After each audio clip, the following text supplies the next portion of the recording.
We are going to go through everything that I'm doing here in class, but in the off chance that you have a hard time following along, which can be the case with new software, I just want to walk through it again here.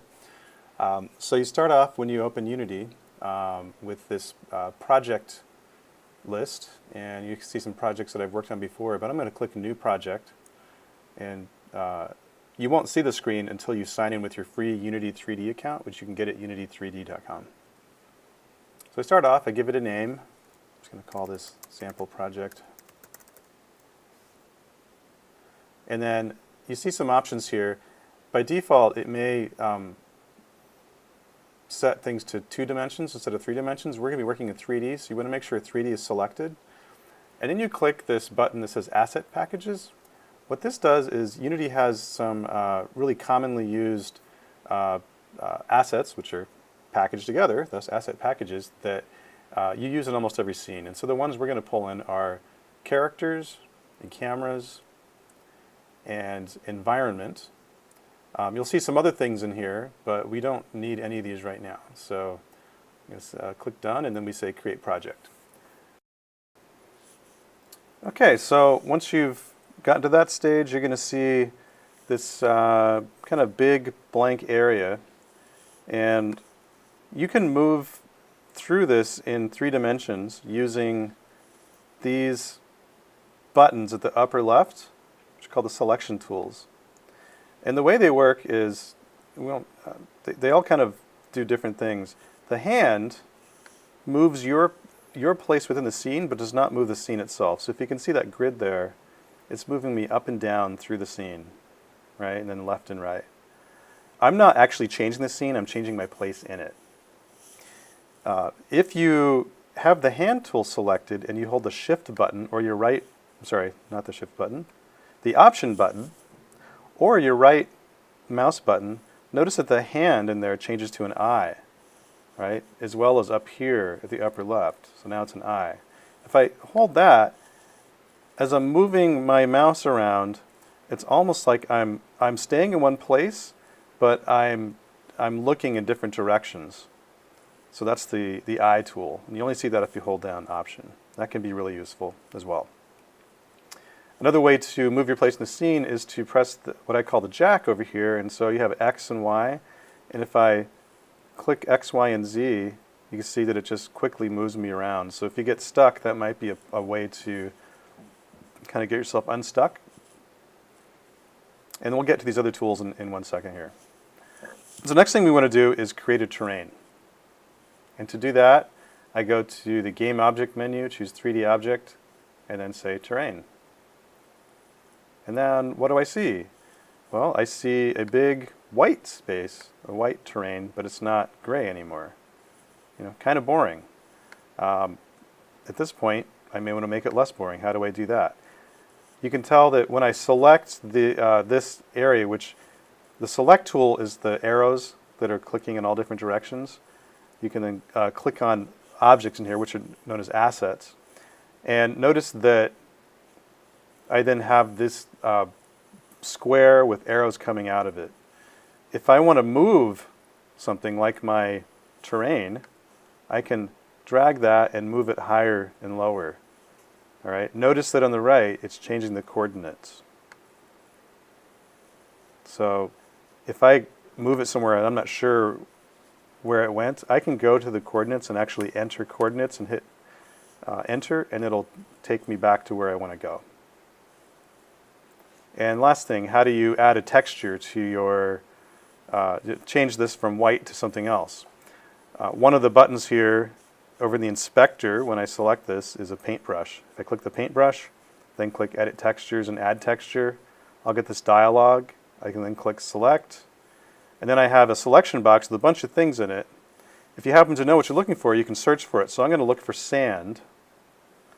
And I click Add and then Add again. And now I have some nice sand there. One last step.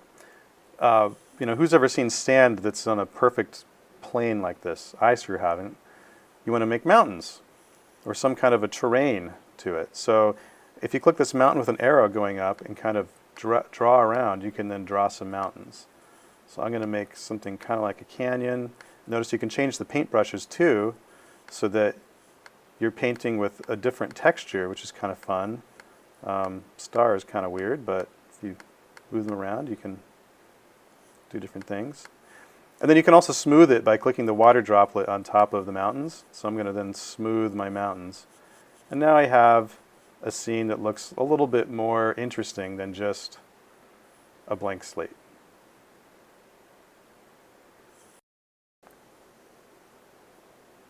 All right, now I've made my nice terrain here. It looks like I've got something out of Lawrence of Arabia.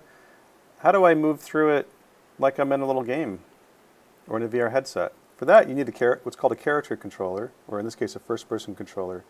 And you can find this by going into your assets in the project area, which the project area shows all the assets that could be in your scene, but may not be. Right, it's important to know that these are all things that you kind of set up. It's almost like you're the sous chef, and you have someone who's assembled all your ingredients. These are the ingredients, but they may not be in your dish yet. The dish is up here in the hierarchy. So we've got all of our different bowls here with different ingredients, and because we chose to import the standard assets when we started off, I can navigate through here. I'm going to go to Standard Assets and then Characters, and then I want a first-person character because we don't want to have a game player that appears in this. And then you go into a prefab, and a prefab is basically a file that combines all the different aspects of this 3D asset into one configuration, so you don't have to. And you can see here the one I want it's called FPS Controller, which stands for First Person Controller. You can click that and drag it right up into your scene. When I do that, I can double click on it in the hierarchy, and it's going to take me right to where that asset is. And you can see in this case, it looks like my asset is superimposed in the middle of the terrain. If I click play, which is how you would then move through your scene,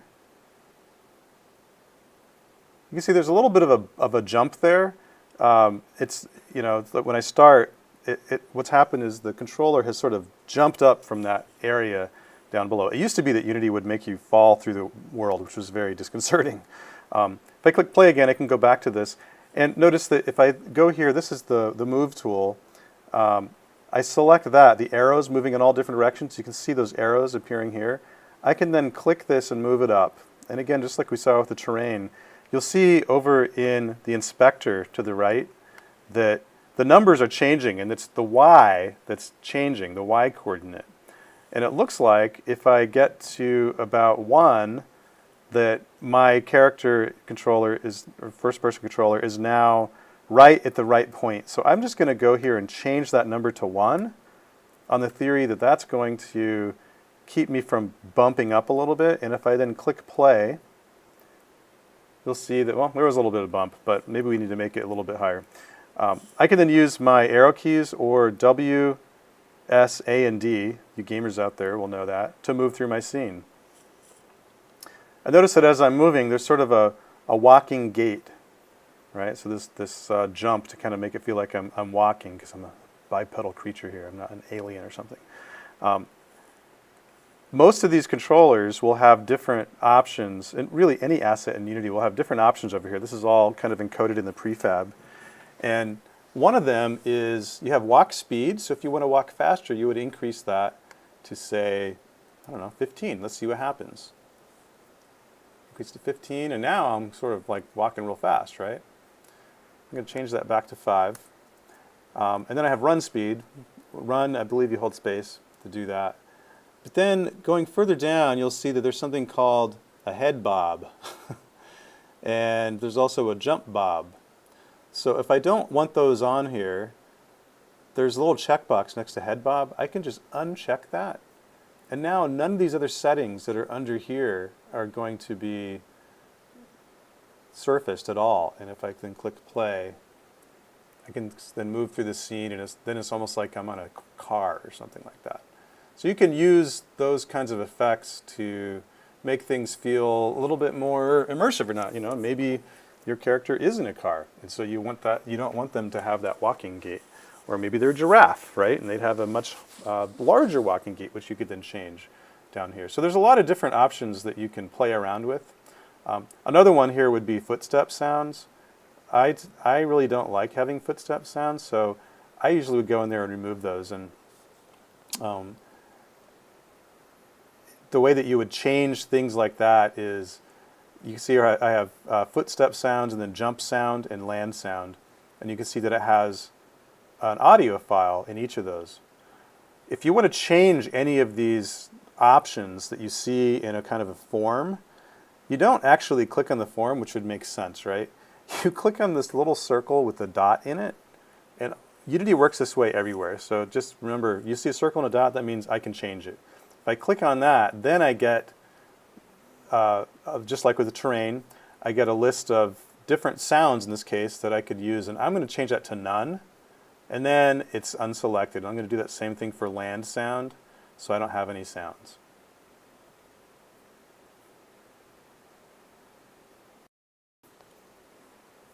All right, next thing I want to point out is in my world, which is starting to look a little more realistic, let's take a look at the sky.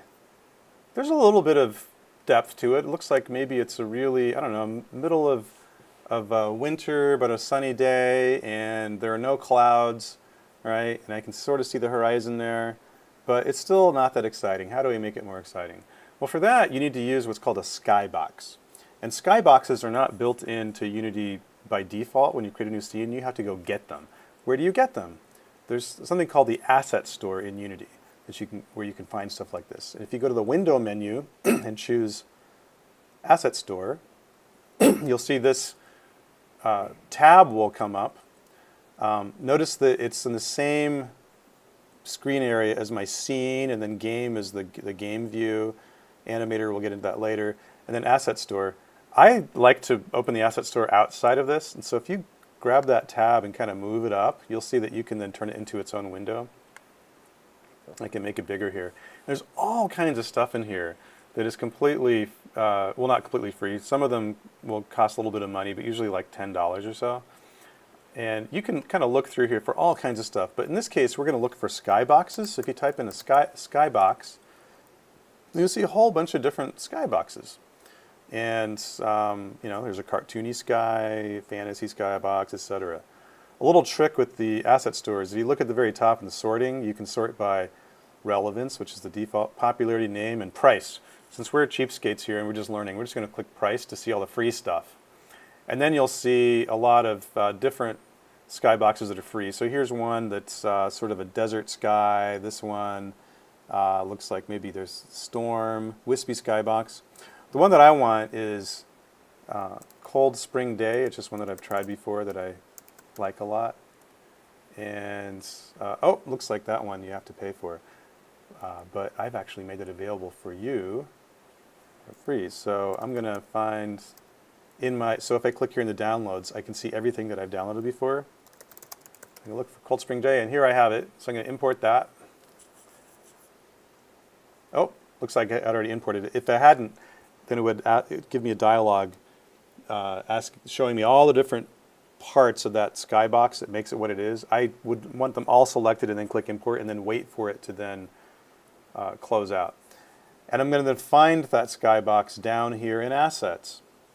So you can see I have a folder called Cold Spring Day Skybox, and there's all these different images that come together. There's 6 of them that make a box around my scene. In this case, I don't drag the skybox into my scene.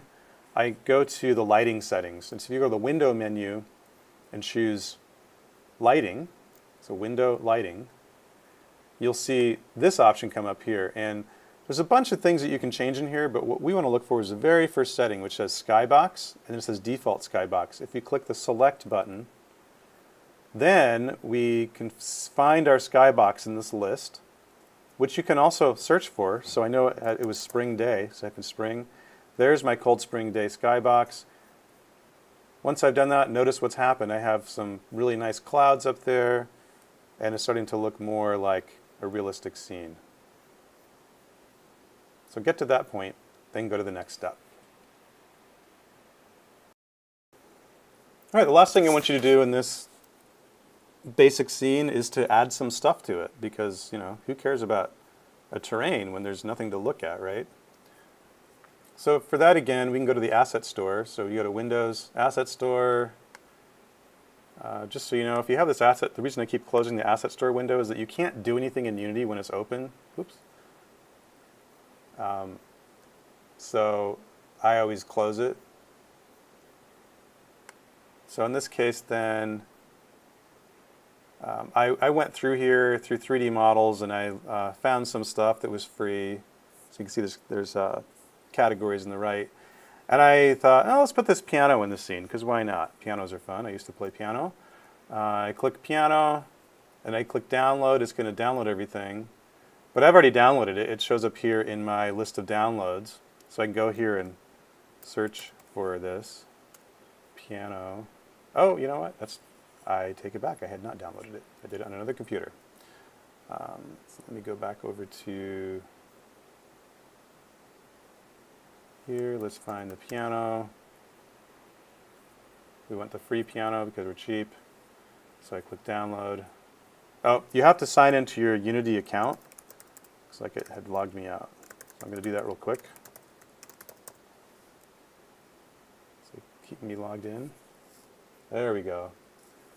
Now let's download our piano, import our piano. Then we'll close the Asset Store. Now you can see I have piano here. So down in Assets, there's something called Piano.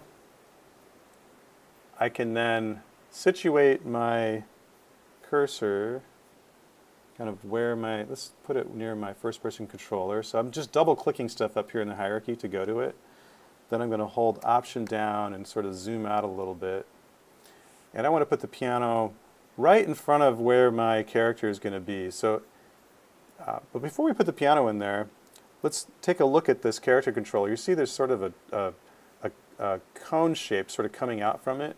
If you click on these two arrows that are moving in sort of a circle, you'll see this turns into a sphere. And you can click one of these meridian lines on the sphere and move it. And notice that cone kind of is sort of a triangle, moves. That's showing where you're going to start out.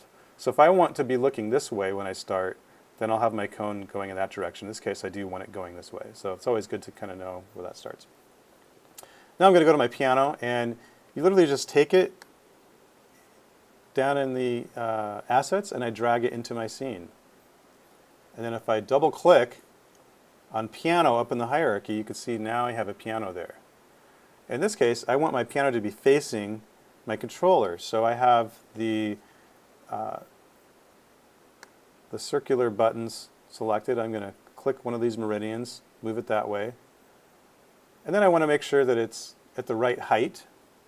So let's go to the Move tool, and I can then get it at the right height. Now I've got a nice piano. And if we go into play, you'll see that, yes, indeed, in the middle of this desert, it's kind of like a Salvador Dali painting or a dream or something, I have this Decker Brothers piano. Right? But it looks kind of dark.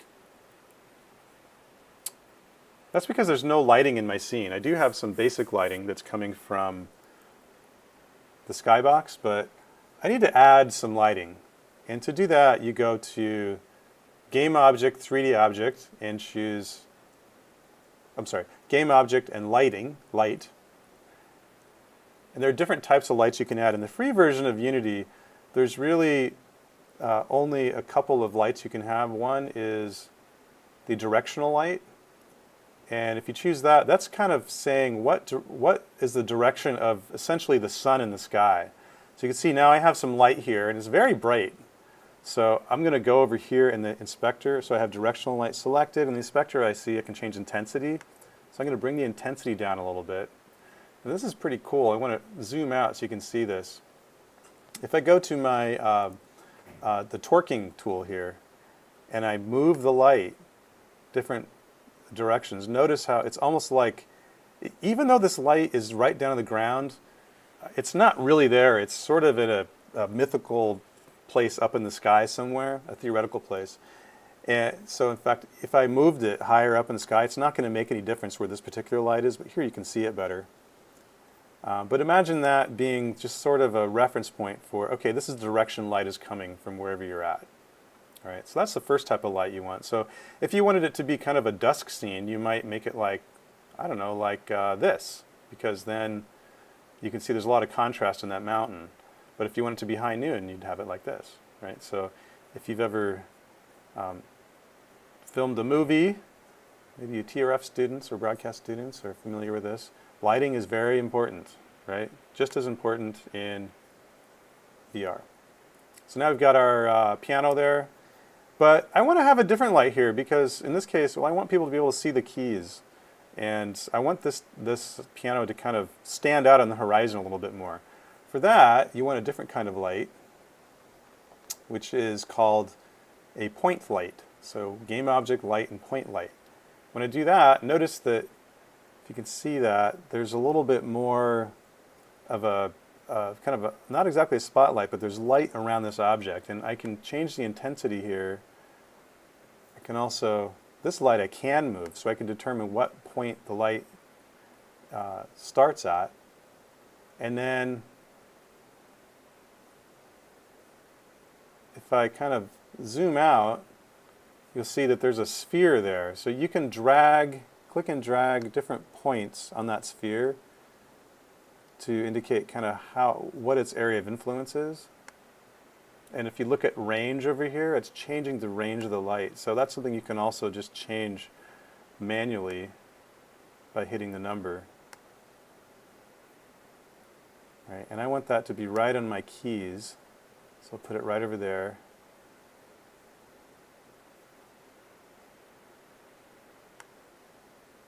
You can see here, a little hard to tell, but when I increase the intensity, you see how the Decker Brothers logo really kind of lights up. So now my keys are going to look a little bit more key-like, and if I click play, I can go up to my piano, and there it is. But what's the other problem here? Well, I'm kind of tall, right? So scale is really important when it comes to space. Just like in 360 video, you want to think about where your head is.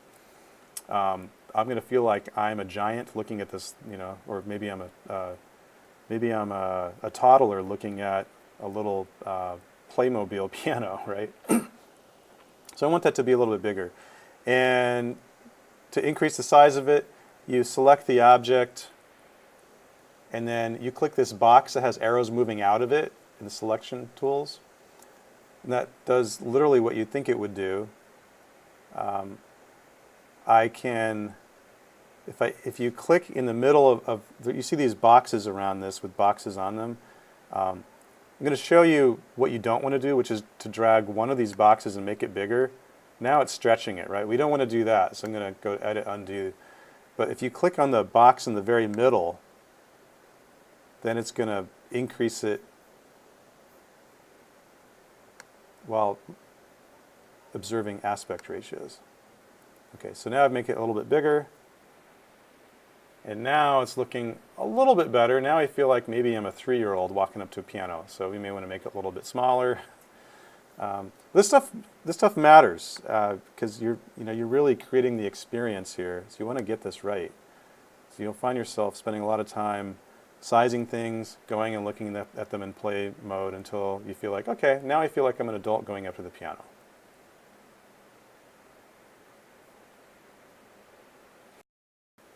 All right, last thing I'm going to do in this scene is let's go back to our terrain because this terrain is not very realistic, right? I have some sand here, and then I have these sandy mountains. They look like sand dunes, but sand dunes don't really have that kind of texture, right? So how do you add different textures onto the same terrain? It's pretty easy. I just go over here, I'm going to zoom out and select the texture. I then get my terrain, select the terrain, I get my terrain selector again, click the paintbrush, and notice here that I have one tile there, but I can add multiple tiles. So if I click Edit Texture, Add Texture, I can then click Select again, and I can find some other stuff. So I just happen to have something called Mud Rock and Grassy Rock. I'm going to choose Grassy Rock. I'm going to add that and click Add. And then notice then I have my sand, but I also have my rocks here. So sand is selected by default. But if I want my mountains to look like mountains, I'm going to go to the grassy rocks, and then as I click on my terrain, you can see I'm painting that part of the terrain, the mountain part, but I'm not painting the flat parts.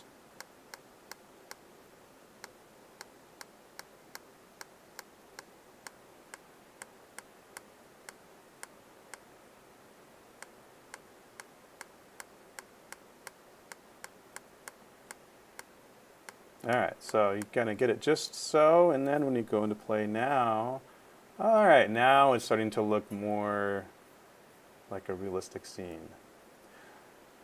So that's the end of this first lesson, and what we want you to do is just get familiar with using these 3D tools, moving around in Unity.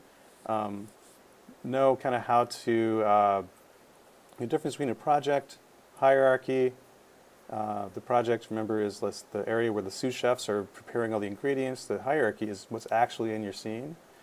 And then move around with these move tools and add objects into your scene, create a skybox, create a terrain.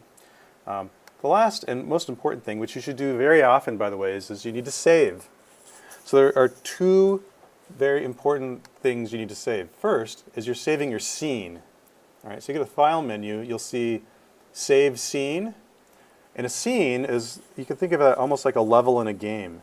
So you can configure different configurations of all of your assets in your project into different scenes that are like levels in your game. So I'm going to save the scene, and the first thing it'll ask me is, well, what are you going to call it? So I'm just going to call it default. This is how people start off. And I click Save Scene. If you go to the top of Assets, you'll see there's my scene. It looks like the Unity logo. And that might be something that you want to kind of organize. Which you can do, by the way, is by clicking the Create button and say Folder. So I make a new folder. I'm going to call it Scenes.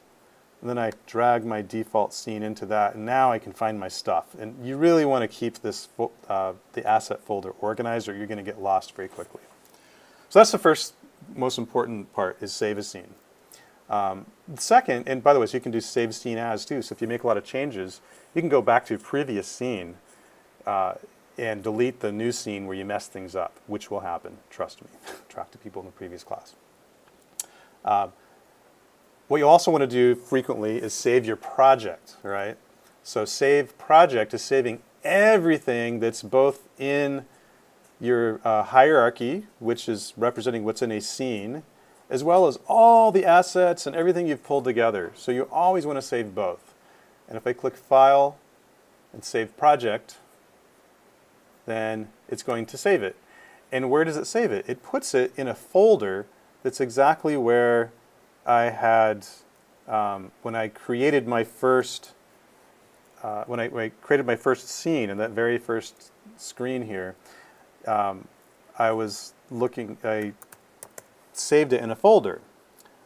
So if you go into your Mac, you can find that exact same folder. So let's go find that. Okay, so here's where that folder is on my computer. I just have it at the root directory, and it's called Sample Project. And I want you to notice the structure of this folder. I have library, project settings, and assets, and also temp, which appears sometimes. But assets is the important thing, because if you look at the structure of assets, what I see is scenes, and then new terrain, piano, cold spring day, skybox, and standard editor. Notice that those are the exact same folders over here under assets. As you're making changes over here in Unity, it's putting them into the same exact folder structure over here in your project folders, which is good to know, because if you lose something or you want to quickly add something, you could put it into the folders that are on your desktop, but don't do that while Unity is open, because it's going to mess things up. Okay, so trust me on that. So in this case, I want to save a copy of my project. How do I do that? There is no file save project as. So which, if there was a save project as, you could then select something like your portable hard drive to save that project to, but you can't do that. So you want to save your project here in Unity and then quit, all right? So we've quit, And then we have the folder here, which notice it doesn't have temp anymore. So that's a sign. If you see temp, that means image is open. And this is the folder that we want. And we want everything inside of it. We don't want to lose anything. So what I recommend doing is you take that, you can right click and then say compress, which will turn it into a zip file. Because this thing going to turn everything into one zip file where it's hard for you to mess that up. What I would recommend doing is you then copy that zip file to your portable hard drive.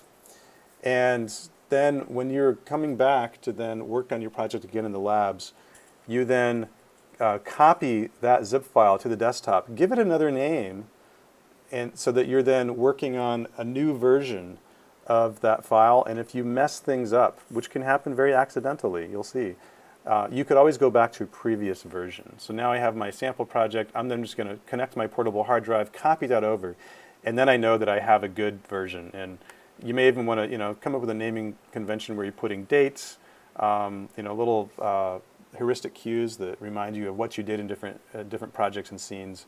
And with that, you're then set up to create your first scene. So good luck.